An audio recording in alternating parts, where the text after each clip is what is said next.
Witnessed in a roadshow in Bangalore, Chennai, the geography, the history, the background. In fact, Chennai always becomes very nostalgic. I was coming from the airport to the venue, then I passed by Anna University and Alagappa College of Technology. My grandfather did his BSc. So the reason I am telling you this is, the 20-30 years that we keep coming to Chennai, Andhra Pradesh, that is Shri onwards. Hyderabad was part of Nizam State, and their connect to Chennai was not as much as the present Andhra Pradesh's connect to Chennai. For the longest of time, until I think Andhra University was established in Vizag, anybody who had to pursue higher education in the present state of Andhra Pradesh had to come to Chennai. We all were connected by rail. Rayalaseema, our area was connected by the Bombay-Chennai track, and the coastal area all along the track was connected by the Calcutta-Chennai track. So this had education, business, entrepreneurs, film field for the longest of time. In fact, my grandfather, mother's father was a popular film director and producer then. They had their house, I think, in Tinagar in Murugesh Mudaliar Street at that point of time. So, it doesn't really feel that you are in a different place. So, just like how Mr. Ravi Sangareddy said,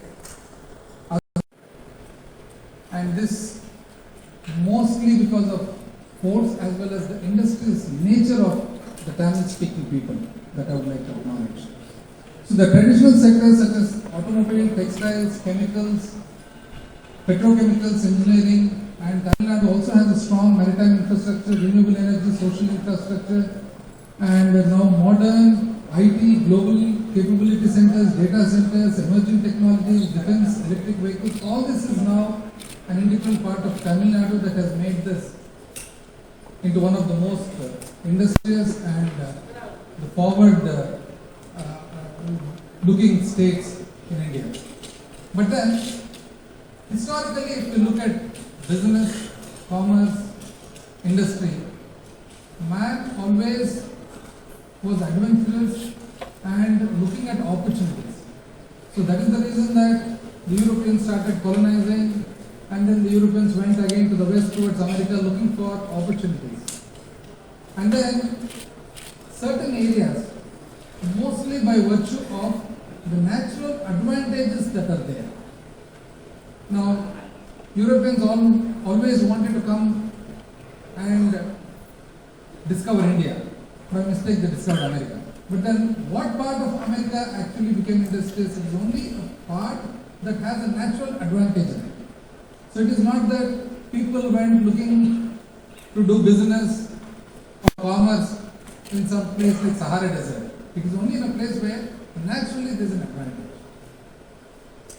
Places like Calcutta, Chennai, Mumbai, a century ago, and then subsequently newer cities, even if they had older histories, Hyderabad, Bangalore, in specific areas mostly. These all developed into areas of commerce industry.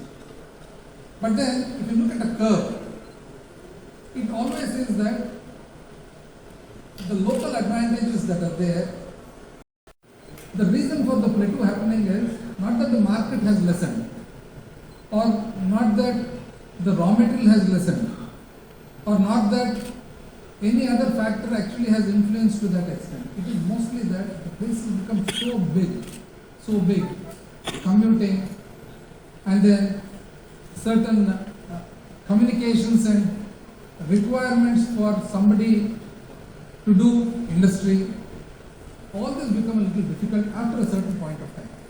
Now you look at Bangalore, the way Bangalore has grown in the last 2 decades, mainly because of the IT and the newer biotechnology, etc. But then you want to commute in Bangalore, it takes hours and hours to go from any point to point.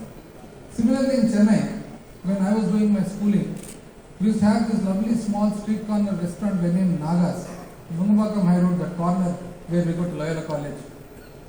So it was like moving from Anna flyover to Hamilton Road, a lot of times we used to walk.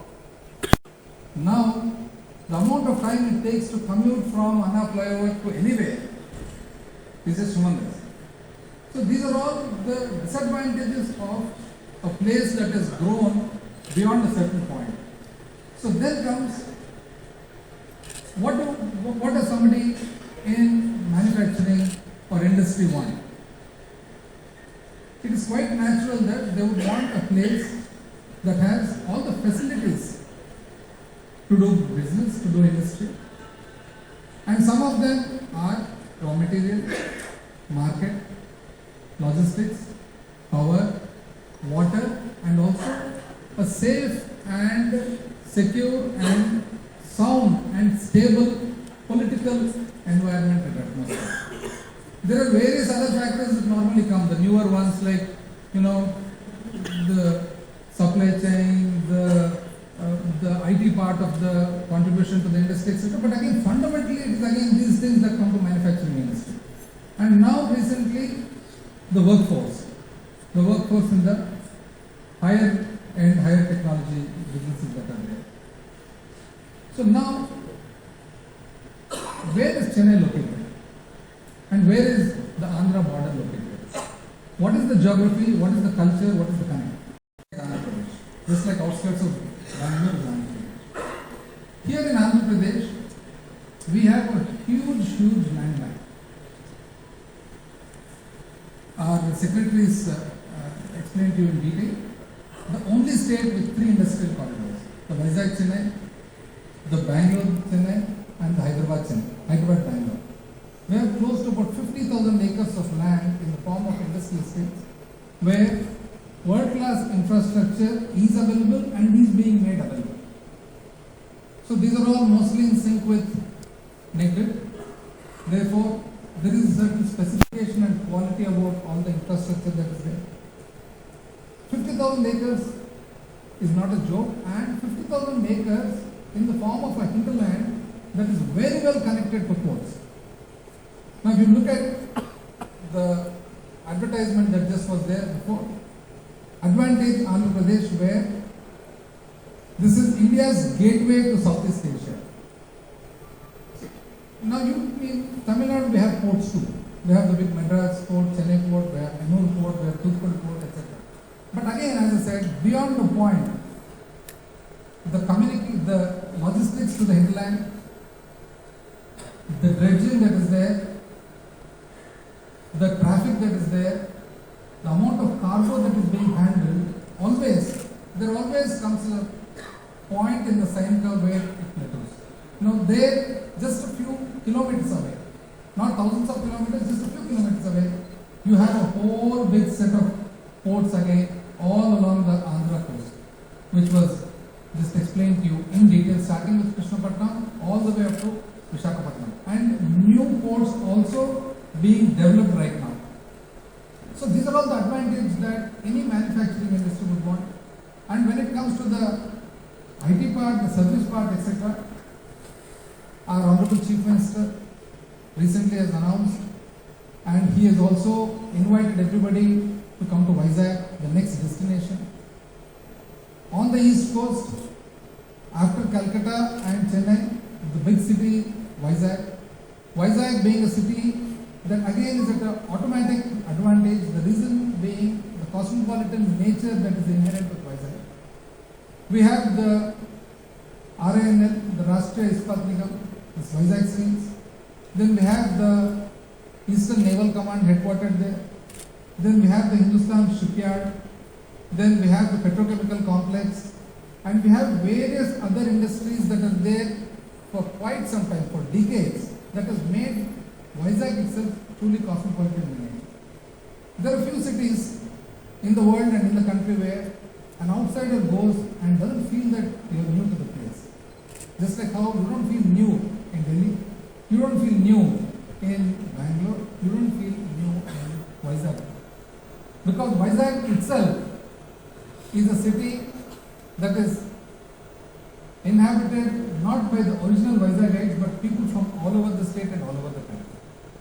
So there is a huge potential for the IT industry, for various new generation service industries where the youngsters of today would want a good social life, would want good social infrastructure. So Vizag is a very beautiful destination for anybody who want to do business of that nature. So here you have the manufacturing industry, you have the ports, and you have the newer generation businesses. And when you look at the recent record of Andhra Pradesh, ease of doing business, Andhra Pradesh has stood for 3 consecutive years first. That is testimony to what exactly is being provided by the government to industry. Then the large infrastructure projects that are there, which are helped by the industrial corridors that are available. Andhra Pradesh is growing amongst the fastest growing states, shown by the GSDP growth of 11.4%, which stands as first in the country. A new world-class close to about 2,500 crores in the first phase. And then 6 operational airports. You have Vizag, you have Rajahmundry, you have Vijayawada, you have Kadapa, you have Tirupati, you have Kurnool. And the ports that are there, Ramayapatnam, Machilipatnam, Bhavanapadu, Kakinada, and the new ones that are under construction. Then the 5 multimodal logistic parks that we have, Anantapur is one, Visakhapatnam is one, Koparthi is one, Kakinada is one, and Vijayawada is one. So these multimodal logistic parks between the hinterland and the ports, these are going to be excellent areas of service to the manufacturing industry and exit to the ASEAN countries especially. And the state under the vision of our Honourable Chief Minister is concentrated. We have 888 kilometers of national waterway and we have identified 27 locations which will be prioritized terminals and should be able to handle cargo to the tune of about 10 million tons by 2029. The first bulk truck park in South India with an investment of about 1,000 crores. And then large industrial parks with electronics, textiles, pharmaceuticals. When it comes to certain sectors that are there, certain sectors that are being shown right now are only a few of the focused sectors. There are various opportunities in abundance, but certain ones that are prioritized and focused upon. Aerospace and defense is one, where we have Bharat Electronics already functioning and many other big, huge companies. And the base for the aerospace and defense actually is the Sriharikota Satish Dhawan Center that we have. Then agri and food processing, which again was just now explained. I would like to repeat once again, Andhra ranks first in production of oil palm, papaya, lime, coconut, cocoa, tomatoes and chili for the financial year, fiscal year 2021-22. And then marine exports, Andhra Pradesh stands first. Fish, shrimp, Andhra Pradesh stands first. Second in paddy, maize, mango, sweet orange, cashew, turmeric. Fourth in milk and meat. And then I think first in poultry. Exports for agri-food processing registered a growth of about 5.95% amongst the biggest in the country last year. And food parks in Krishna, Guntur, Nellore and Chittur. In view of this environment that is there, we have multinational companies like Kellogg, PepsiCo, Mondelez, etc. already functioning. And then automobiles and electric vehicles is one other sector that has been identified and prioritized. We have Kia and a host of, you look at the area around Kia, it's almost like a small Korea out there. And then we have Kia, we have Isuzu, then we have Bharat Forge, Brakes India, Apollo, Ashok Leyland. Similarly, electronics and IT, which was explained in detail by our secretary. We have manufacturing capacity right now being done to the tune of about 1 cell phone every second. We have Foxconn, TCL, Wintech, Dixon, and then we also have air conditioning giants like Daikin, etc. working over there. Healthcare and medical equipment, we've been amongst the pioneers over there. The MedTech zone in Vizag, which is amongst the best and the pioneer in the country. We have various hospitals, and as you know, the home of the first corporate hospital structure, Apollo. Then we have industrial logistics infrastructure, which again has been a focus sector, petroleum, petrochemicals, and then we have pharmaceutical life sciences, where almost all the big giants in this country are located right now in Andhra. Mylan Pharmaceuticals, Biocon, Lupin, Hetero, Laurus, Divi's, Arvindo, GSK, Dr. Reddy's. You name the big company, it is already established and doing extremely well because of the ecosystem, the environment that is present. Renewable energy again amongst the biggest in the country. We already have about 9 gigawatts of renewable power and a scope for 38 gigawatts in solar and 44 gigawatts in wind. And we have one of the biggest pump storage project, not in the country but in the world, in my native district of Kannur. This is being done by Greenco. And textiles and apparels again was one sector which traditionally has been very strong because not only the cotton, silk, etc., it's also the handlooms as well as the newer generation textiles, which again was explained in detail by our secretary. Tourism and hospitality, abundant scope for tourism and hospitality. And the state of Andhra Pradesh, 8th largest in the country with a 70% population of working age. 70% of the population of working age, and where skilling is being done in a very focused way to suit and meet the requirement of the industry. We have about 176 skill hubs, one for every constituency that has been established, and this skill hub is basically going to make the labor just about perfect for manufacturing industry. And we have a cascading system where right on top of the skill hub in a pyramid, the bottom is the skill hub with 176 institutes. On top of that is the skill college where we have specific skilling of a higher order, again done to meet the requirement of the industry. For example, in Visakhapatnam we have a center of excellence in marine and shipping, because shipbuilding and ship maintenance is one of the niche areas that Andhra Pradesh can proudly boast of. And then in Anakapalli we have, close to Vizag, we have a center of excellence in MSME and industrial automation and travel. This again is a center of excellence. In Kannur we have a health understanding with Apollo MedSkills. Tirupati and Shri city we have electronic sector center of excellence with the support and participation of the founder Shri Reddy. Anantapur again we have solar technology. So every prioritized focused area we have established a center of excellence. The center of excellence being established in that particular area to meet the requirement of that particular industry. For example, Anantapur where we have a automobile, and Shri city where we have a automobile ecosystem. The center of excellence there is to skill people who are just about perfect. And as explained before, one good nature of the Telugu diaspora, whenever and wherever they have settled abroad, they have always mixed and mingled with the rest of the local public just like sugar and milk. And same is the way that they have accepted and invited people from other areas to come to Andhra Pradesh. With particular reference to Tamil Nadu, I don't think there is any invitation required because this almost was one at some point of time, and it always has been geographically, culturally and custom-wise one area. Therefore, there is nothing new for anybody, any industries from here to come and feel right across the border, which is a few kilometers away. Once again, all the people who have